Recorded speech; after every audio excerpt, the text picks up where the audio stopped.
Hello friends, आज हम पढ़ेंगे क्लास 10th केमिस्ट्री का chapter number 1 chemical reaction and equation. ये केमिस्ट्री का एक इम्पोर्टेंट चैप्टर है। सो स्टार्ट करते हैं। केमिकल रिएक्शन सबसे पहले देखते हैं रासायनिक अभिक्रिया क्या होती है।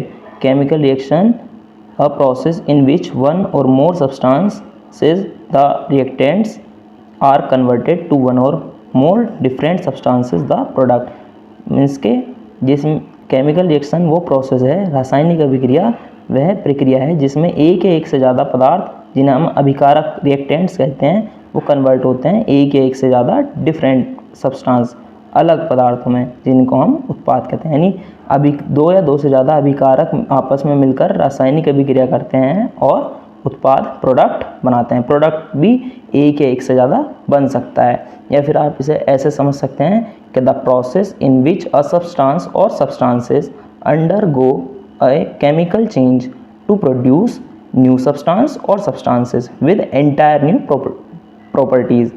मतलब वो प्रोसेस जिसमें एक पदार्थ या फिर एक से ज़्यादा पदार्थ रासायनिक परिवर्तन के फलस्वरूप दूसरे पदार्थ या फिर पदार्थों के समूह में बदलते हैं, जिन्हें हम उत्पाद बोलते हैं। मतलब अभिकारक रासायनिक परिवर्तन के फलस्वरूप उत्पाद बनते हैं और जो प्रोडक्ट होते हैं उनकी प्रॉपर्टीज़ बिल्कुल रिएक्टेंट से डिफरेंट होती हैं। लिखा हुआ है विद एंटायर न्यू प्रॉपर्टीज़।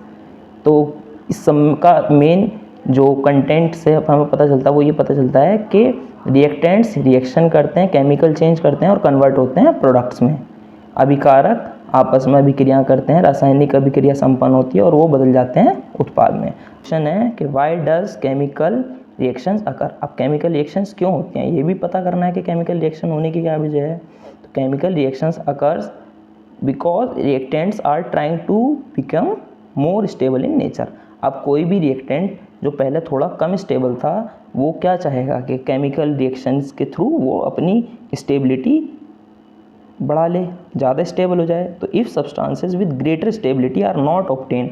अब अगर केमिकल रिएक्शन हुई फिर भी सब्सटेंस की स्टेबिलिटी जो है वो बढ़ी नहीं, अभी भी सब्सटेंस जो है अनस्टेबल है, तो अब क्या होगा, केमिकल रिएक्शन आगे फिर होगी। तो जब यहाँ देखिए if substance with greater stability are not obtain, अगर ज़्यादा स्टेबिलिटी के साथ हमें सब्सटेंस नहीं मिलता है तो the chemical reactions does not take place, तब तक केमिकल रिएक्शन कंप्लीट नहीं होती है। केमिकल रिएक्शंस को हमें आगे करना पड़ता है।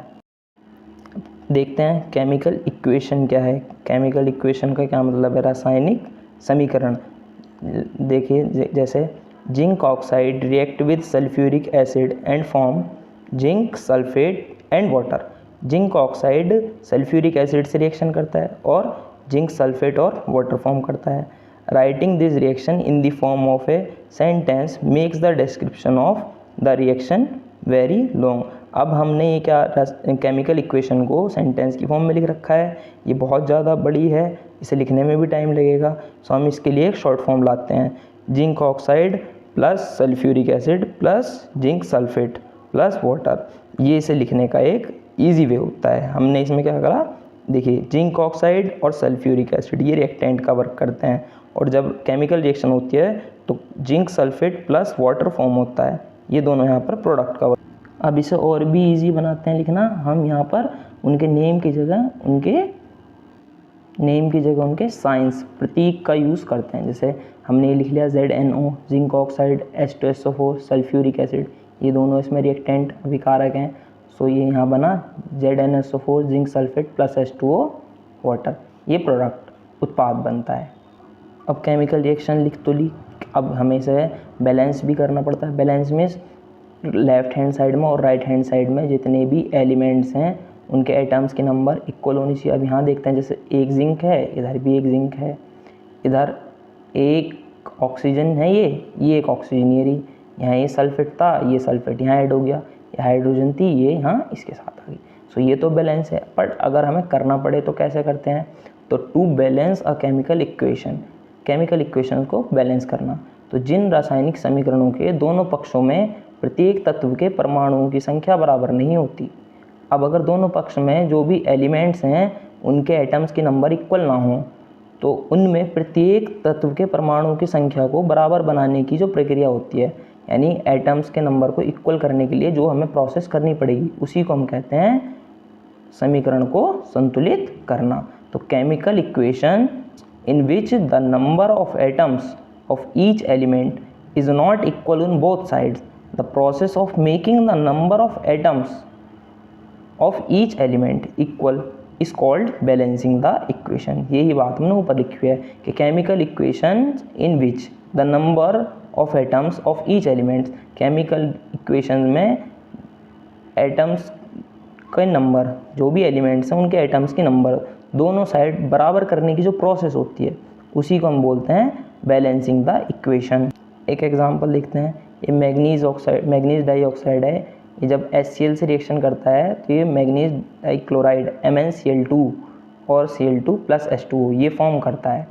अब यहाँ देखते हैं जो इसके एटम्स के नंबर है, मैग्नीज के लेफ्ट में 1 है, राइट में भी 1 है, ऑक्सीजन के लेफ्ट में 2 है, राइट में इधर 1 है, हाइड्रोजन के लेफ्ट में 1 है, राइट में 2 है, क्लोरीन के लेफ्ट में 1 है, राइट में 4 हो गए।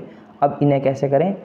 इसके लिए हम इसे, ये इक्वेशन हमने लिखी हुई है, अब इसे कैसे इक्वेट करेंगे, इसे कैसे हम बराबर बनाएंगे, दोनों साइड हम एटम्स के नंबर को कैसे करते हैं तो इक्वल करते हैं। तो इसके लिए हम हिट एंड ट्रायल मेथड का यूज़ करते हैं। अब हिट एंड ट्रायल मेथड क्या है? हम किसी भी इंटीजर से इनमें मल्टीप्लाई कर सकते हैं इसके नंबर्स को इक्वल करने के लिए। जैसे इसमें देखते हैं,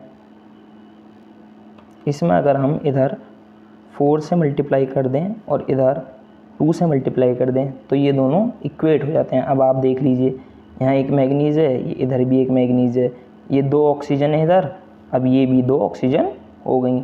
अब देखिए 4 हाइड्रोजन है, ये 2s2, ये भी 4 हाइड्रोजन हो गई, और 4 क्लोरीन है तो 2 ये रही और 2 ये रही।